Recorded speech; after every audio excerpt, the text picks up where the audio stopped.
Hello,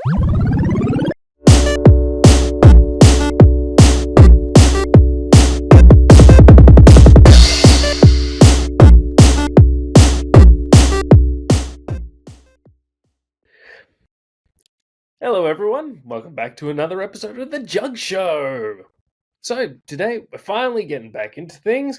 We are finally talking about a lot of the comics that have come out over the past couple of weeks, and we're focusing today on my favorite of Fantastic Four issue 2 of Ryan North's new run. So, where we left it off last time, all members of the Fantastic Four were scattered by Doom across different periods of time on Earth. And it's not even just like several points of the ancient world and the futuristic city of the future. We go to the start of essentially the start of the planet, very early in our planet's life cycle, where it was a ball of molten rock. We go to the dinosaurs for Ben. We go to the actual medieval times for Reed, and for Sue, she's broken completely off and far flung into the future to the death of the planet as the sun is expanding, becoming a red giant, and killing all life on the planet and evaporating all the water. So that's the recap of what we got so far. So, starting with this issue, we're going back to Sue. The reason we're on Sue mainly is because the fact is, with her being the farthest flung, it's her responsibility to find the Forever Stone and use it to get back. When I was reading the first issue and my time between the first issue and the second issue, I just can't figure out how exactly the Forever Stone would actually help. It was a bit of a confusing aspect, and I'm glad we got that answer, the answer that we got, and we're going to get to that. So, I'm just going to say that while this issue was good, and it's definitely one of those issues that just kind of leads you into the next one. It's not the start of anything, it's not the end of anything, it's just, the next phase of the story. It's an interesting one to look at, though, specifically with Sue's moments, as from the one that mainly made me think is this moment here. So, when it came to this particular comic, this moment stood out for me. It's because we're getting very existential. She's not just at the end of the life of the planet. The Doctor Who episode where him, Jack Harkness, and Martha Jones all went to the end of creation, essentially, the end of the universe. One of the lines he said that I really loved was the end of intelligence, the end of knowledge. Because the fact is, with every species dying out, all forms of knowledge, all forms of understanding, questioning, all these type of things, they're gone. So that's what's happening with Sue now. She's reaching the end of intelligent life on Earth.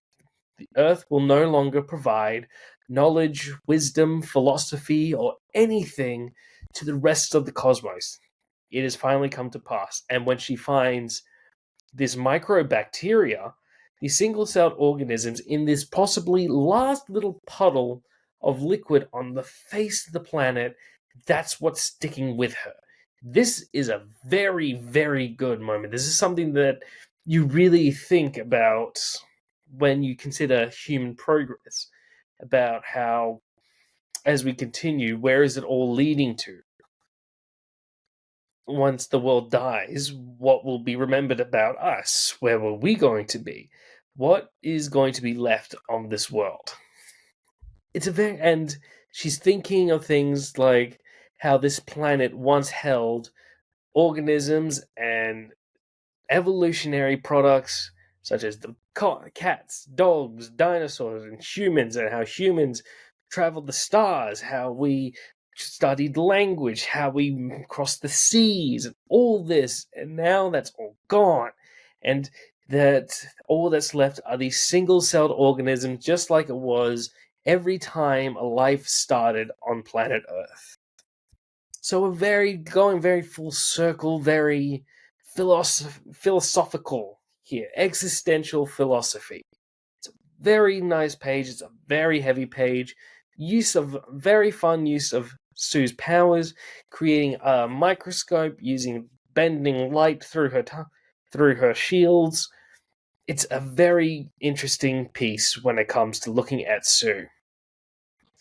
So, continuing on, after Sue's existential, we then move back to Reed. See, this comic, in its synopsis, was described as Reed and Sue love figuring things out. Pulling them back together. I didn't know exactly what that was going to mean, but it really is just Reed and Sue believing in each other, knowing how each one of them thinks, and you just gotta love them for that. So, continuing, we then have Reed figuring out that because he's going through the possibilities, if Sue had the Forever Stone, then she'd know where to pick him up, where to go, and it would have happened by now. But because it's not happening, then he realized there's a problem. His first thought, what if she's died? What if she has died? The problem with that is that it's a dead end. There's no point in actually thinking that that could possibly be a problem because it doesn't have a solution. He can't figure anything out. So he has to move on to the next train of thought, something that he can actually do something about. And that's actually a good thing to think about, because if something's completely out of your hands, if you're in a situation where you're very anxious, you're very scared, because it's something that could be happening to you, and you're in a very tense situation, and you have all these options, you have all these thoughts crossing through your mind, and then the worst case scenario, you catastrophize. You're catastrophizing about the worst case scenario. The thing about that doesn't do you any good. That's not the option that's going to help you, because that leads to a dead end. Okay, the worst case scenario, it doesn't matter. You can't, even if it happens, even it's not something that there's no point. You have to plan, you have to adapt and plan to the situations you can actually put in your control. If you can't control it, then you can't control it. You have to move to ones that you can control, because there's no point. At the end, you can't control it. So he figures out that it's possible that she might not be able to find the Forever Stone. Because the fact is, with the Forever Stone, at the very end of one point in time, in the very beginning of time, it means it's there for... It's not just there for, a long time, it's there for billions and billions. It's that tracking device that's in the Forever Stone is literally there since the beginning of time. It's the longest living object, it's the longest lasting object. So yeah, he figures out that the tracking device is possibly depleted or maybe even damaged. So he has to work towards helping Sue figure out how to find the Forever Stone. This is where, when this book was starting, I did a couple of videos talking about Humberto Ramos and how I was excited to see his read, especially in the last issue, talking about F4 and how he's very good at doing liquid read, doing Reed's liquidy aspect. So as we continue, we see that Reed has kind of made a bit of it's not really a lab, it's more of a forge. It's definitely more of a forge, because he's trying to create the right kinds of steel. This might seem a little, what's the word? Bizarre in a way, or just so how does Reed do all this? Well, the fact is, he's experienced in this kind of thing. When I was reading this moment of him making this type of steel, of this type of metal in in a forge, kind of like this, it reminded me of Tom DeFalco's particular Fantastic Four run, and Reed was kidnapped by Hyperstorm. Hyperstorm hit him in a point in time that was, I think it was based off Conan the Barbarian. It's very Sumerian. I'm not exactly 100% sure what the culture was, but it was a primitive world, and he could only do what he could. And he made a bit of a makeshift lab.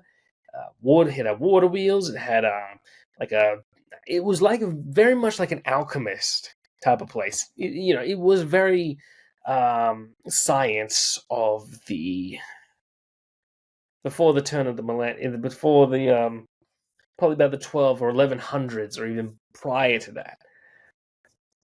So yeah, this isn't the first time Reed's done something like this, but it is the first time we kind of like. I know we've seen at some point him using his hands as a root, but this is the first time we really see him putting himself right down into the earth like this. This is kind of weird. This is kind of creepy, but this is Reed. I'm really also thinking, how much effort is he putting into sucking air through his nose to get into his lungs, and how much is he stretching his lungs? This would not be a pleasant experience. I don't even like going caving. This would actually freak the hell out of me. This is creeping me out. This is very funny to look at. This is very weird to look at. What's really freaking me out about this page is if you look closely, you can see that he's separating himself and then putting himself back together. This is how liquidy his body is.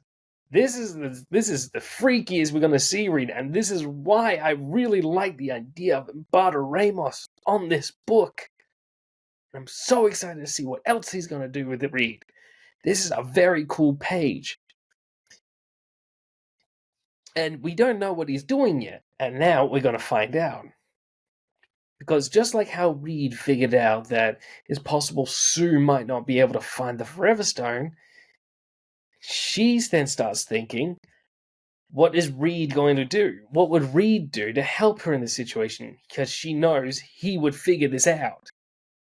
This is what he meant by their love bringing themselves back together, is because they understand each other. She knows how his mind works. She knows that he would figure it out, and he would help her. This is actually really brilliant writing. And the thing is, I don't know if this was meant to be like a synergy move, because we all know that Marvel Comics synergizes with the MCU. And with the recent release of the Fantastic Four, we were expecting some forms of synergy. We didn't know what it was. I don't think it's going to be anything too big, but we are going to talk about something later today, later after this. So we got this moment of the idea of you move heaven and earth.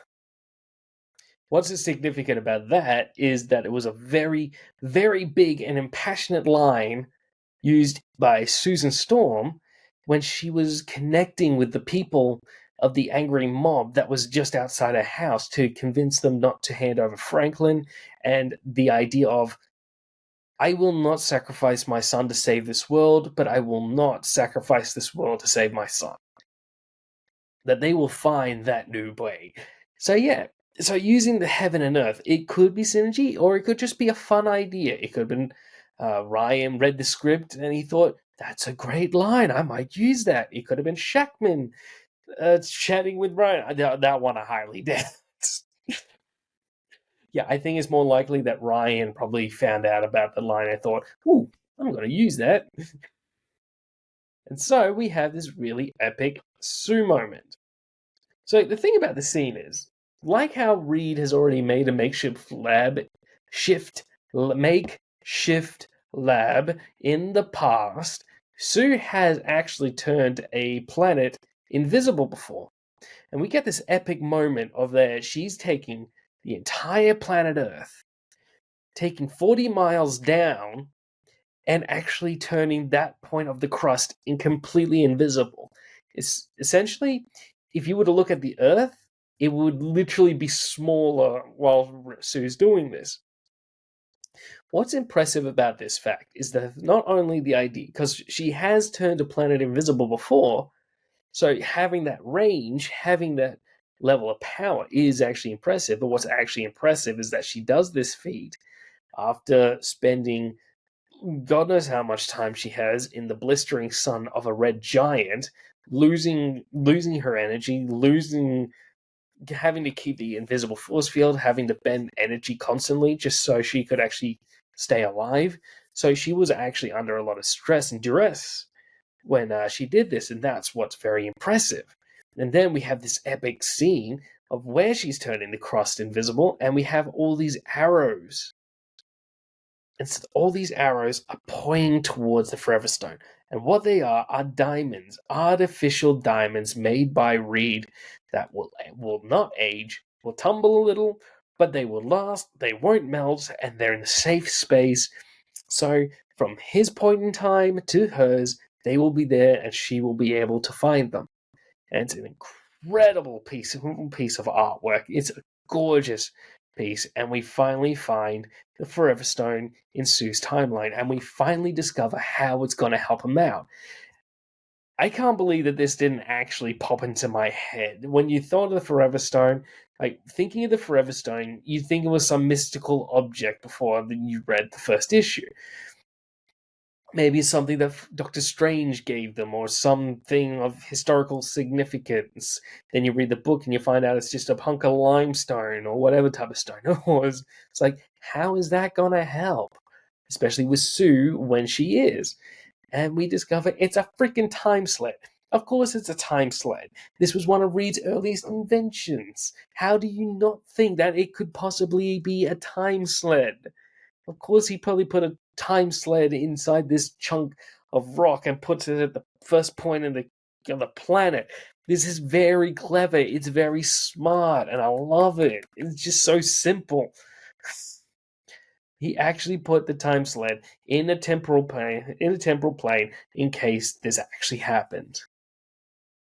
And it's a very good piece of writing. So Sue figures it all out. She finds the Forever Stone and goes and picks up everyone. So, yep, Reed saved, Johnny saved, and Ben is saved from all those Mapasauruses. I don't know if I'm saying that one right, but God, I love dinosaurs. So then we're back into the battle. We're back into the fray. We see this moment of doom sending him into the past, and now we see them coming back from the past and Sue's future. So we're going back into the fight. We are finishing up where we started off in the last issue. And then we see one of the ways that Doom has managed to keep winning. We don't know how many. He explains, after Reed explains how they came back, Doom explains that he has been using save states, or essentially save files. He's been saving these moments, putting moments of everything's gone good up to this point. I'm going to make sure I can come back to this point with all my memories intact. It's kind of like how Moira in the X-Men Krakoa era, every time she died, she would revert back into the start of her life, and then would retain all the memories and live that life again. But this time, Doom can control where the point is that he's returning to. So he doesn't go back all the way to the beginning. He just goes to the last point, and everything at that point's working for him. That's a very scary type of thing. And this is when the Fantastic Four feel very helpless, because how can they beat this? This is probably the latest fight that they've actually had. They've probably done this exact battle 10 times. And it's most likely that they have, because literally, when Sue puts the field up, he says, she says, I'll put the force field up. The force fields will protect us. It's a fair thing to think about, because just at the end of the last run, she uses the force fields to protect the kids from the shifting timeline. But even that's not infallible, and the fact is the shifting timeline was just that, a shift in the timeline. This magic is a malicious attack, and while it is holding a bit, it's also power directed at it. It's trying to destroy her. It's trying to push back into it. It's an attack. It's not just a natural state and function. But as much as she's holding it back, it's caving in. But luckily, she manages to get to the time sled. And now we're back earlier that day. We're having breakfast with the whole family. We have the kids there. They're planning to go take on Doom later. But here we have the moment. And this is when, after having this fun moment of and we're having this fun moment. It's pure Fantastic Four, family fun. Everyone's enjoying each other's company, and we have this fun little moment of Johnny singing the Spider-Man theme song, but for Johnny. Johnny Storm, Johnny Storm has the power to make things warm. Ryan probably had that in his head for a week after thinking that up. And now we have the time sled. But ominously, we're not seeing anybody in the sled at the moment. So we don't know if they actually came back with the sled. Maybe they're passed out on the ground, or who knows what could be happening. And that's Fantastic Four issue 2 of the latest volume. Like I said, it's a cool issue, but it is just the progression issue. It's getting us from one point to the next. It's still also connected to One World Under Doom, and that's not changing until number 4, where that one I'm very interested in because it could mean that Princess, Ben's dog, is actually an alien. Or the Alien 8 princess, or replaced princess. I'm kind of hoping that Princess is an alien. The fact is, it could be very fun to have the Fantastic Four have an alien pet. Having a regular dog just kind of seemed very bland. Having a creepy tentacle monster, though, that sounds like fun.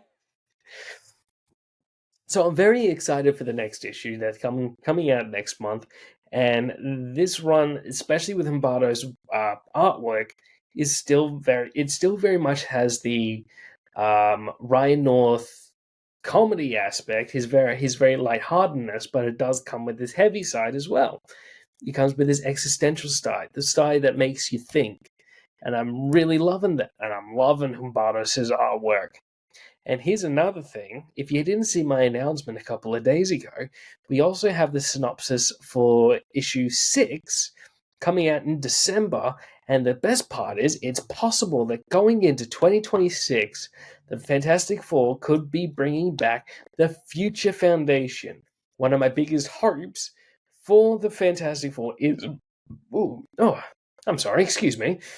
One of my biggest hopes for the Fantastic Four has been a spin-off book or bringing back the Future Foundation. I'm hoping that this could be the kids' focus. I'm really excited for this. This is going to be good. I'm so excited for December. This is literally Ryan giving me my birthday present and my Christmas present. And I'm so excited. The Fantastic Four are still an exciting book. It's all coming back together, all thanks to Ryan. I'm really hoping it's a spin off book. I don't know if Ryan will be writing it, but the fact is, with One World Under Doom done, he now has only the Fantastic Four to focus on, and he could actually continue writing the Future Foundation. Though, if it is just the kids, while Ryan is definitely a good writer, I wouldn't mind maybe another writer taking the Future Foundation while he writes the Fantastic Four and have a bit of a collaboration. All I know is I'd love a spin-off book for Fantastic Four characters that can bounce back and forth between them. So, like how we see with a lot of the books, like the Avengers bouncing off a lot of the solo runs, the X-Men, all their books bouncing off each other and staying connected. I think this would be a very good thing for the Fantastic Four, having something to bounce back off, to really expand where they are in the planet, in all of Marvel Cosmos. I'm really hoping for that, and also it might be interesting if it could even tie into Imperial. If the Future Foundation have to involve themselves in the massive shift of the cosmic empires with the recently revealed Return of the Inhumans, maybe creating a sense of liaisons between whatever the shift is, maybe trying to help keep the Kree Skrull alliance together, because I'm not ready for that to end. There's a lot more to explore with that they haven't. So I'm really, really excited. Okay, so wrapping up. So this issue, it's definitely very existential. It's very cool to see Sue what she does. It's very nice to see that Reed and Sue really understand each other, how much they have faith in each other, that they know the other one's not going to let them down. They're going to figure out a way to help each other. That was amazing to see. And we keep seeing Doom's intelligence, Doom's cunning, and all this Doomy stuff even outside One World Under Doom, and how much of a threat he is. This issue was a lot of fun. It's still very much Ryan's book. And I'm really hoping that with the reveal for the Future Foundation, the Fantastic Four mythos in current comics is going to get bigger. That's a big hope. So I hope you guys are excited as I am for the upcoming new year in the Fantastic Four, and I hope you had just as much fun talking comics. I'll see you guys later.